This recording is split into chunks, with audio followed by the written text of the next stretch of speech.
Est-ce que vous êtes surprise de cette lettre et du ton de cette lettre? D'abord, le ton est inacceptable. On peut comprendre qu'il y ait sans doute une grande frustration, mais c'est pas de cette façon-là dont on s'exprime et qu'on parle ni d'un pays, ni de gouvernement, ni de gens. Pour les 4000 entreprises américaines qui sont présentes sur le sol français, ça n'est pas ce type de relation que nous vivons. Cela dit, il y a une situation qui est très triste.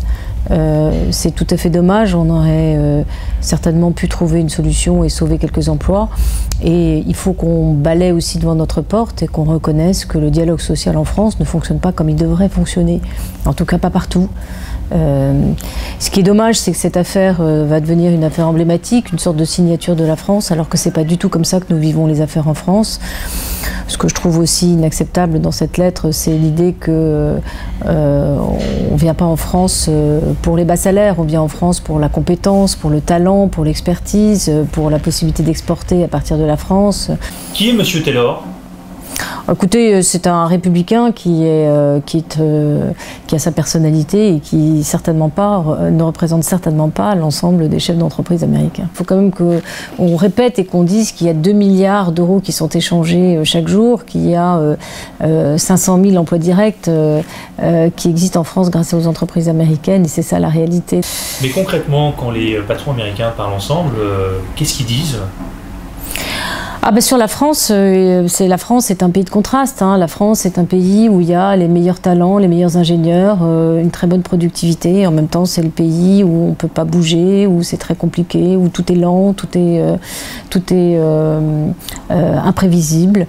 Donc c'est ce paradoxe français qui fait qu'on est à la fois un pays formidable et un pays très irritant. Est-ce que ça n'interroge pas aussi les pratiques, par exemple le discours de M. Montebourg qui est parfois vindicatif? Et il peut essayer, et c'est ce qu'il essaye de faire, de jouer un rôle de négociateur, d'arbitre, mais dans le cas présent, c'était pas possible.